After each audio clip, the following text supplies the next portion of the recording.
حضور نبی کریم صلی اللہ علیہ وسلم کے پیارے چچا حضرت حمزہ رضی اللہ تعالیٰ عنہ کی نماز جنازہ 70 مرتبہ کیوں پڑھائی گئی تھی؟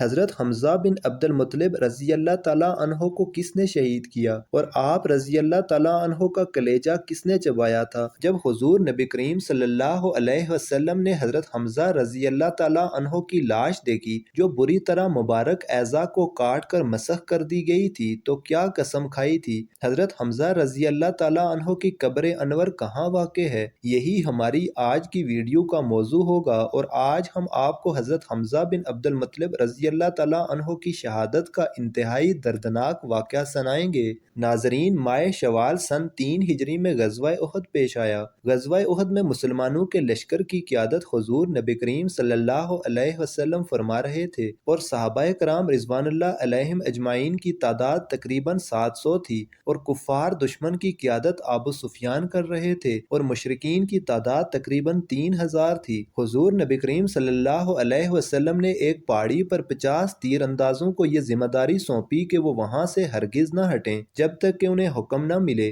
جنگ شروع ہوئی اور کفار کے بہادر جنگجو قتل ہوئے تو انہوں نے پسپائی اختیار کی اور بھاگ گئے۔ اس پہاڑی پر جو لوگ کھڑے تھے انہوں نے سمجھا کہ مسلمان جنگ جیت گئے۔ اس پہاڑی والوں نے سوائے 2-3 افراد کی اپنی جگہ چھوڑ دی۔ دشمن نے پہاڑی کو خالی دیکھا تو پہاڑی کے پیچھے سے گھڑ سوار دستوں کے ذریعے حملہ کر دیا۔ اس دستے کے سالار حضرت خالد بن ولید تھے جو اس وقت تک مسلمان نہیں ہوئے تھے، جبکہ پیدل فوج بھی واپس پلٹ آئی۔ یوں جنگ کا پانسا پلٹ گیا۔ میدان جنگ میں حضرت حمزہ رضی اللہ تعالیٰ عنہ جس جانب نکلتے دشمنوں کی صفیں الٹ دیتے۔ وہ دونوں ہاتھوں میں تلوار لیے محو پرکار تھے۔ ارطاد بن شجیل کو قتل کرنے کے بعد صبا بن عبد الاعزا غبشانی ان کے سامنے آئے۔ یہ بڑا بہادر تھا اور ابو نیار کی کونیت سے معروف تھا۔ حضرت حمزہ رضی اللہ عنہ نے اسے پکار کر کہا، او ام انمار کے بیٹے کہاں جاتا ہے؟ ادھر آ، ذرا 2 ہاتھ کر لیں۔ یہ سن کر وہ بھی ہنکارتا ہوا آپ کی جانب بڑھا۔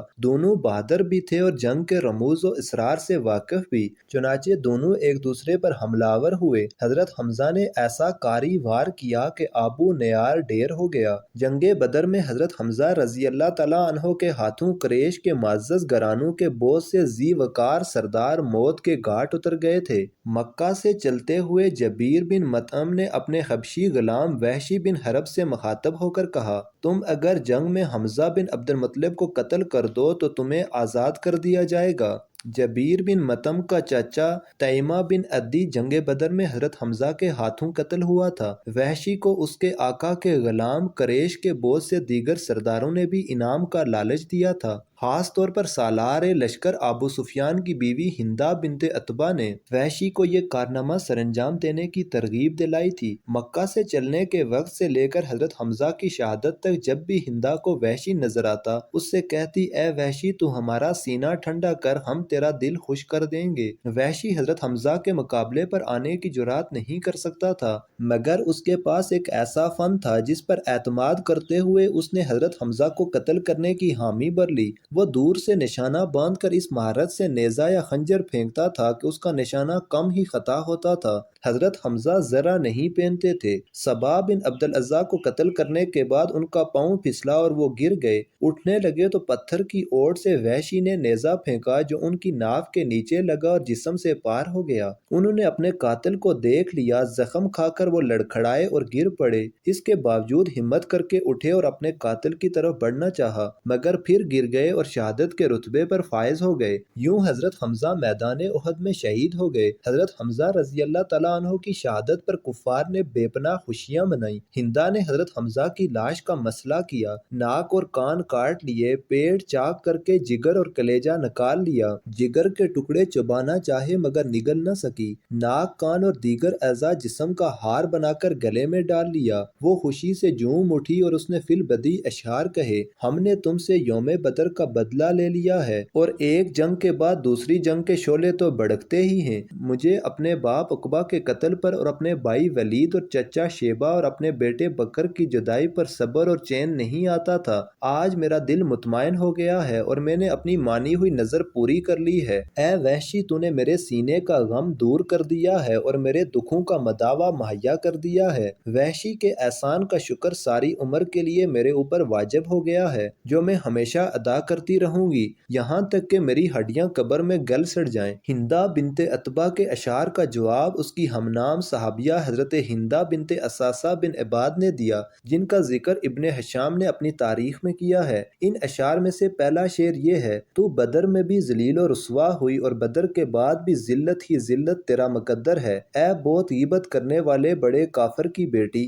حضرت حمزہ کی شہادت تاریخ انسانی کے ان واقعات میں سے ہے جن کو کبھی فراموش نہیں کیا جا سکتا۔ اس واقعے میں بغض اور کینہ کی بدترین مثال اور سنگدلی و شقاوت کا بدترین نمونہ نظر آتا ہے، اور صبر و استقامت اور تقوی و عزیمت بھی پوری عظمت کے ساتھ جلوہ افروز ہے۔ جنگ کے بعد جب حضور نبی کریم صلی اللہ علیہ وسلم نے اپنے پیارے چچا کی لاش کے ٹکڑے میدان میں بکھرے ہوئے دیکھے تو آپ کی آنکھوں میں آنسو آ گئے۔ پھرتے غم سے آپ ایسے بے قرار ہوئے کہ تمام صحابہ بھی رونے لگے۔ آپ نے اپنے شہید چچا کی لاش سے مخاطب ہو کر فرمایا: اللہ کی رحمت تمہارے اوپر سایہ فگن ہو، تم رشتہ داروں کا بہت خیال رکھتے تھے اور ہر کار خیر میں سبقت لے جاتے تھے۔ اگر مجھے پھوپھی حضرت صفیہ کے غم و رنج کا خیال نہ ہوتا تو میں تمہارے جسم کے ٹکڑے یوں ہی میدان میں چھوڑ دیتا تاکہ انہیں درندے اور پرندے کھا جائیں اور تم قیامت کے دن انہی کے پیٹ سے اٹھائے جاؤ۔ اللہ کی قسم، میں تمہارے بدلے میں کفار کے 70 آدمیوں کا مسئلہ کروں گا۔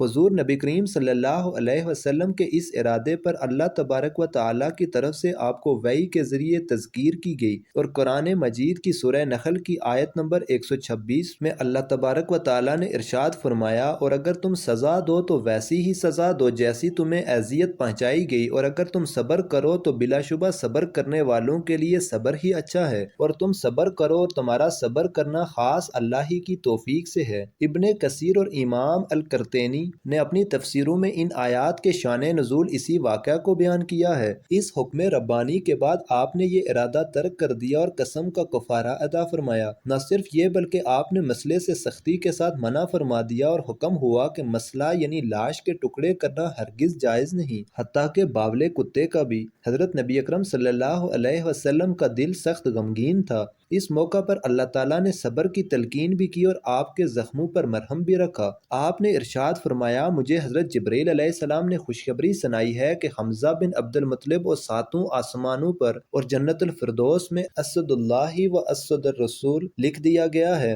حضرت حمزہ کی بہن حضرت صفیہ بنت عبد المطلب جنگ کی خبر سننے کے بعد مدینہ منورہ سے احد کی طرف روانہ ہوئی۔ جب حضور کو پتہ چلا تو آپ صلی اللہ علیہ وسلم نے حضرت صفیہ کے بیٹے حضرت زبیر کو حکم دیا کہ وہ انہیں میدان جنگ سے دور ہی روک لیں اور مدینہ واپس لے جائیں، کیونکہ اگر وہ اپنے بھائی کی مسلح شدہ لاش کو دیکھیں گے تو صبر کا بندھن ٹوٹ جائے گا۔ جب ان کے بیٹے نے انہیں واپس جانے کے لیے کہا تو انہوں نے فرمایا: میں اپنے بھائی کے بارے میں ساری خبر سن چکی ہوں، میں جانتی ہوں کہ یہ اللہ کی راہ میں دی گئی عظیم قربانی ہے، میں جاہلیت کے طور طریقوں سے متنفر ہوں، میں نہ بین کروں گی اور نہ گریبان پھاڑوں گی۔ چنانچہ حضور صلی اللہ علیہ وسلم نے انہیں میدان میں آنے کی اجازت دے دی۔ جب عزیز بھائی کے جسم کے ٹکڑے بکھرے ہوئے دیکھے تو آنکھوں سے اشکوں کا سیل رواں جاری ہو گیا، مگر زبان سے انا للہ و انا الیہ راجعون کے الفاظ ہی بار بار نکلے۔ پھر اللہ تعالیٰ سے التجا کی: اے اللہ، یہ قربانی تیری راہ میں دی گئی ہے، تو اسے قبول فرما لے۔ اس کے بعد حضرت صفیہ حضور کے حکم سے واپس مدینہ چلی گئیں۔ حضرت حمزہ کے جسم کے ٹکڑوں کو جمع کیا گیا اور کفن پہنا کر جنازے کے لیے صفوں کے سامنے رکھ دیا گیا۔ حضرت صفیہ نے جاتے ہوئے اپنے بیٹے زبیر کو 2 چادریں دی تھیں اور فرمایا تھا: اپنے ماموں کو ان میں دفنا دینا۔ حضرت زبیر نے دیکھا کہ ایک انصاری صحابی شہید ہو گئے تھے جن کے جسم پر معمولی کپڑے تھے۔ انہوں نے ایک چادر اپنے ماموں کو کفن دیا اور دوسری چادر سے انصاری صحابی کو کفن پہنا دیا۔ ایک روایت کے مطابق سب شہداء کا جنازہ ایک ساتھ ہی پڑھا گیا، جبکہ ایک دوسری روایت میں بیان کیا گیا ہے کہ حضور صلی اللہ علیہ وسلم نے سب سے پہلے حضرت حمزہ کا جنازہ پڑھایا، پھر پھر ہر شہید کو باری باری لایا جاتا اور حضرت حمزہ کے سامنے رکھ دیا جاتا اور ہر ایک کی نماز جنازہ حضور کی اقتداء میں پڑھی جاتی۔ اسی طرح حضرت حمزہ کا جنازہ 70 مرتبہ پڑھایا گیا۔ صحابہ کرام کو اجتماعی قبروں میں دفن کیا گیا، جبکہ حضرت حمزہ کو ان کے بھانجے عبداللہ بن جحش کے ساتھ ایک قبر میں دفن کیا گیا۔ بعض روایات میں آتا ہے کہ حضرت مصعب بن عمیر بھی ان کے ساتھ ہی دفن کیے گئے تھے۔ مزید اچھی ویڈیوز دیکھنے کے لیے چینل کو سبسکرائب کریں۔ جزاک اللہ۔